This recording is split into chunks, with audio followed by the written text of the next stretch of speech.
Hey guys, welcome back. This is the 12th video of our bootcamp series. In the last couple of videos, we looked into arrays, which is a very useful data structure in Ruby. In this video, we will discuss about another important data structure that is known as hash. So let's understand what is hash. Hash is a data structure which stores data in form of key value pairs. Okay, so what we understand by array, that array is a variable or array is an object that can hold multiple types of object or multiple values at one in a single variable or in a single object. Similarly, hash can also have multiple values or multiple objects in a single variable, but it store values in form of key and value pair.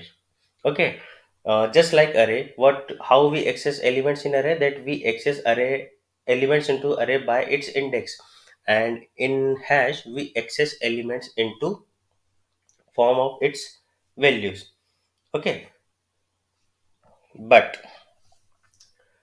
there is some difference between hash and array, that you can consider hash as more controlled data structure than array in terms of accessing the elements.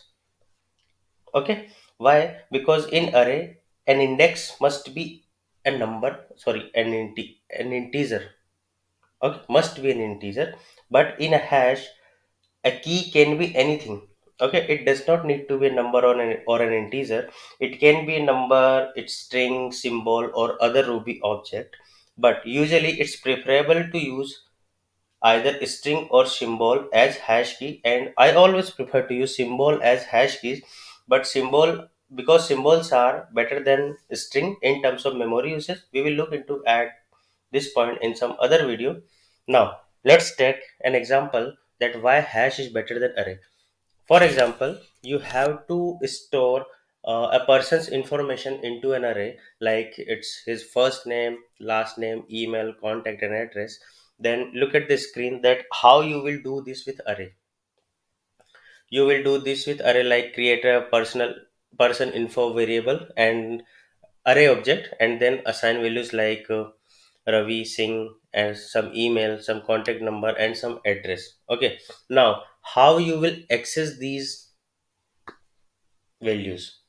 Okay, let's try to define here.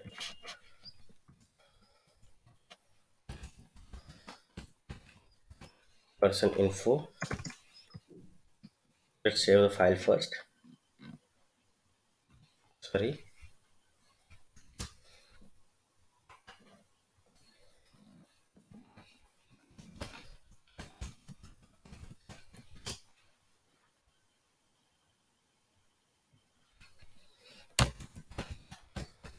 Person info.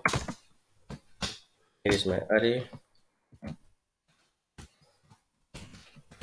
It's the first name, last name, some email,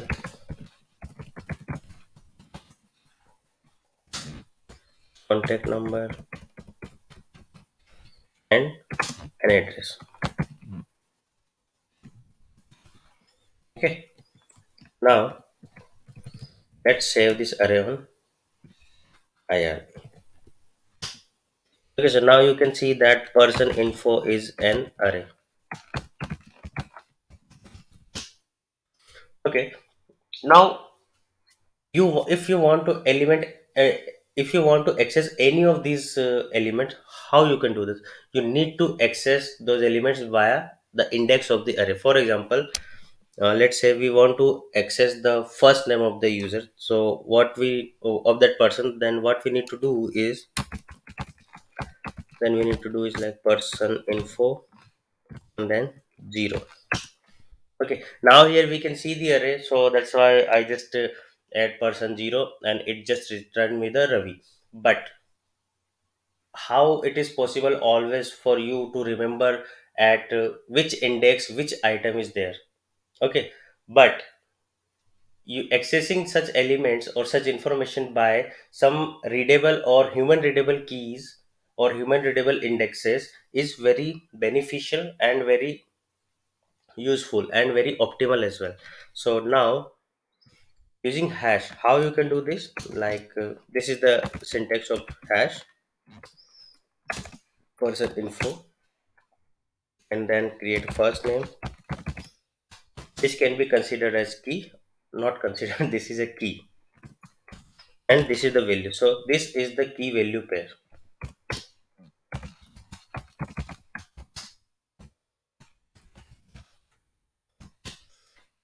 Email,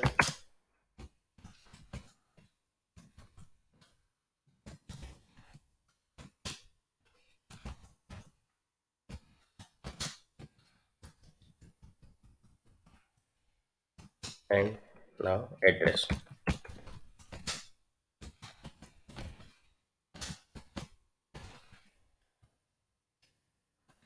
Now let's try this with IR. So now you can see the key value pairs for that person info, okay, for or any person info. So now I can consider these keys as attribute of that person, and uh, these and each attribute has some value. So now it is very easy and very convenient for convention for me to access the information by key name. Okay, for example, if I want to know the email of that person, then I don't have to remember that at which index the email has been stored, or at which index in the array the email is there. Because why? Because I'm using hash right now, and I can call the hash with email key. For example, person info, and I can pass email here. Now you can see that I just have to remember keys, because keys can be considered as real world entity attributes, and these attributes were very easy to remember, and that's why these are very easy to access elements as well, or elements value as well. So now I can just pass email as person info, and it returns me the value of that email. If I can pass here first name, then it presents me the first name. So this is the advantage of using hash. Okay,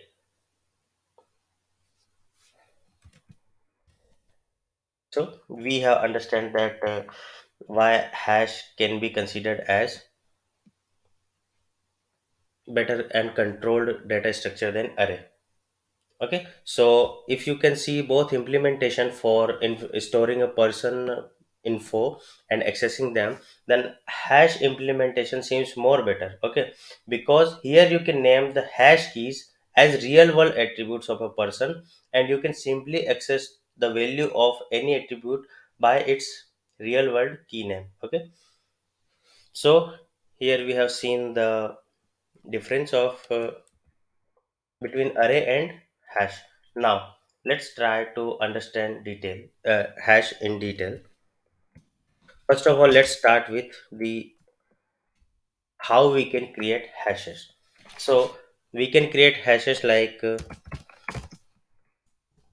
this.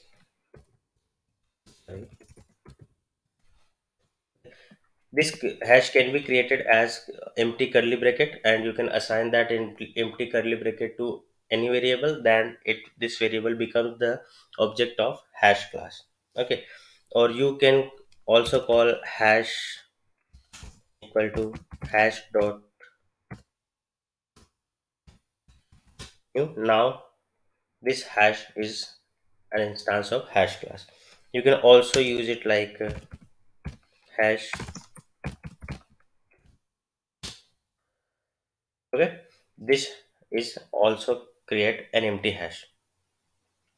Now how we can create a hash with some initial values? So simply we can just define key value pairs in that, and then we can create a hash with some initial values. So let's try by creating hash. Now the key value pair can be anything, like keys can be in a string form as well, in symbol form as well, or key can be any number as well. For example, let's try with the string notation first.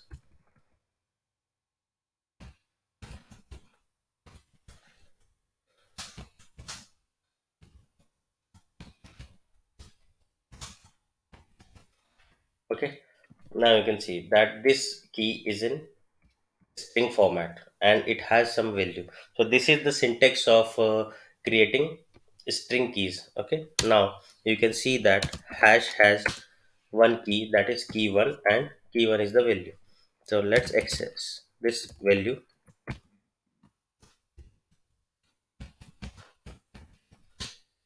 Now you can see the output of this. So this is how you can create a string key in hash, and this is how you can access the value of a key in hash.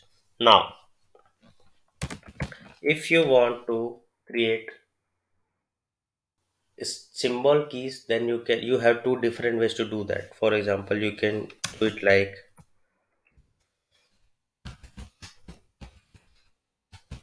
key 1.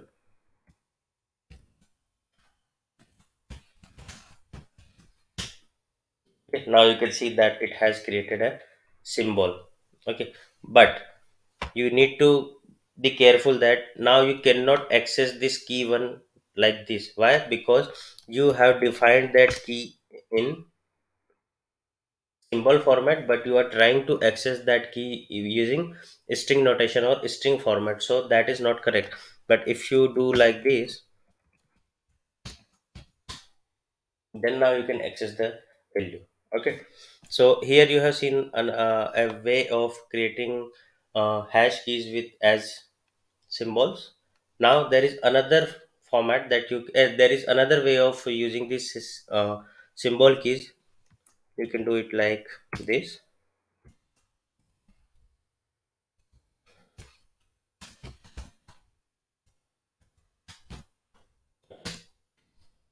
So both this one and this one are possible to create symbol keys. You can also create number keys as well, like hash.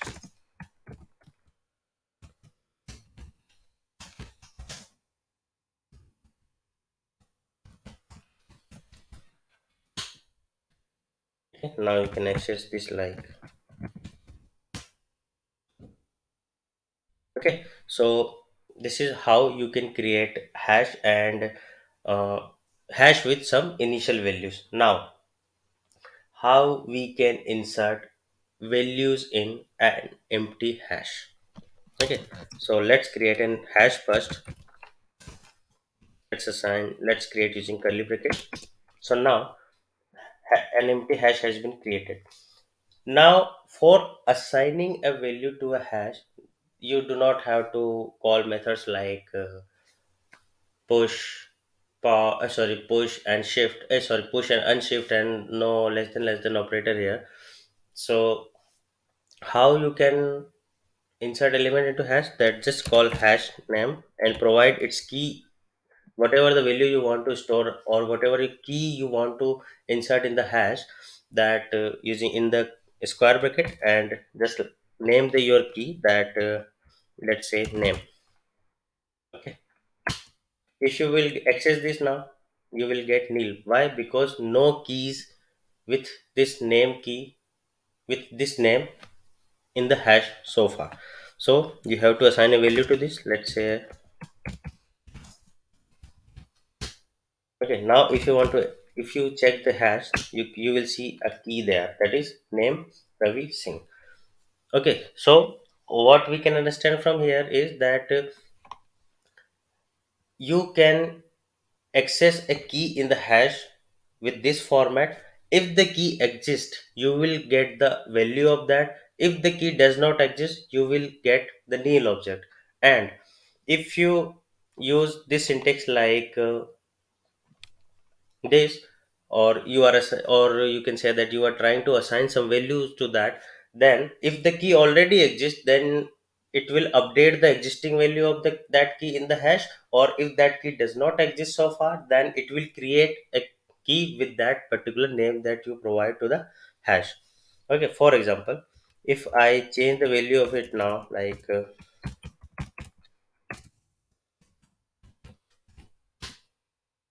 now if you check the hash, then you can see that value of name has been changed. Okay, So what we have seen here, that we can either update value of an any existing key, or we can provide, or we can add a new key into the hash. So you just have to follow this format. Okay, we learn how we can insert element inside the hash. Okay, now we need to understand that how we can order keys, and how we can implement keys into the hash. So you must need to remember that in a single hash you cannot create two identical keys. Okay, if you do this, then you will, then the latest key will be kept and the previous one will be override. Okay, let me explain it. Suppose this is my hash and I'm doing like this.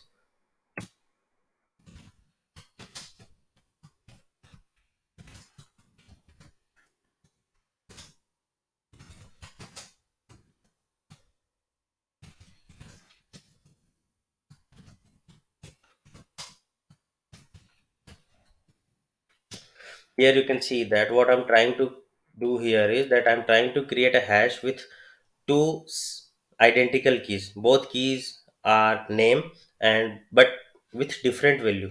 So what hash will do here, that it will not consider this name.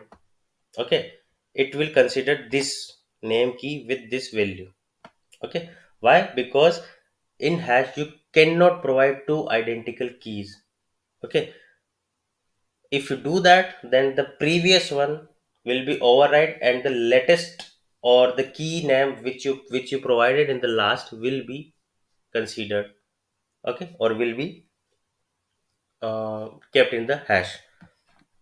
So now let's try to make it, and you will see a duplicate warning here, that warning key name is duplicated and overwritten. Okay, and then whatever the line number.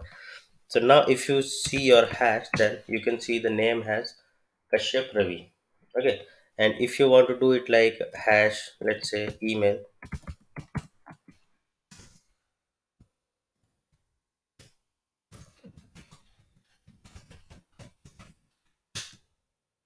but now if you want to provide another email into that hash, then you will get not error, instead the value will be changed.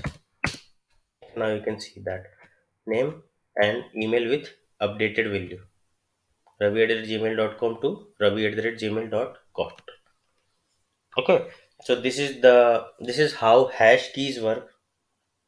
So always remember that you cannot provide two identical keys into a single hash. Okay, so this is all basic about the hashes. I know there is many more and lot of more concepts about the hashes that you must know and we must know, but we are just doing it for as a hash refreshment, and we will look into the hash methods in the next lecture. So I think that is enough for this video, and you can try and practice this hash more at your end. And if you feel uh, that you are needing help, then you can let me know through the comment section, and I will be there to help you. And now, guess what? Come on, this is the question time. Okay, you will get 9 questions here. Okay, so what are the similarities between the, so let's start with the first question. What are the similarities between hash and array? The similarity is that both are data structures and both can contain multiple values, or can work as a container for the different values as a single variable or as a single object. What are the difference between arrays and hashes? The first difference is that array requires it index to access the element, but a hash required a key to access a value in the hash. Second, a key can be anything in the hash. A key can be anything, like it can be name, sorry, it can be string, number, or any expression, or any other, or symbol, or any other Ruby object. But an array index can be a number only. Okay. Is it possible to insert duplicate keys into hash? No, it is not possible. What happen if we insert duplicate keys into hash, then it will override the first key and keep the latest. Okay. Is it possible to insert duplicate values into hash? Yes, it is possible. All the keys or couple of keys or some or a few keys can have same value, so values can be duplicated but keys cannot be duplicated. Why? Just like that, an array can have similar elements or similar elements for all the value for all array elements, but its index must be unique, so a key must be unique but value can be same. What is the advantage of using hash over arrays? The main advantage is that it allows you or provide you the flexibility of deciding your way to access the elements. Like you can decide key names, okay, so that will be easy to remember and you don't have to traverse the entire array if you don't know that where the particular element is, okay, or where the value you need exists in the array. Even you can provide some readable key names and you can directly access that particular value using the key that you provided in the hash. Or we can also say that hash keys always works just like real world attributes. Okay, so in this case, hash is better than array. Now, is there any type restriction to naming a hash key? No, there is no type restriction, but it should be either string or symbol, but more preferably, it should be symbol for better memory optimization. And what is better to use as hash keys? A string or symbol, and why? Both couldn't be good, but using symbol is better just because of memory optimization. We already discussed that. So we learn enough about the hash, and it is good enough to start and move forward towards the ruby and for our race part.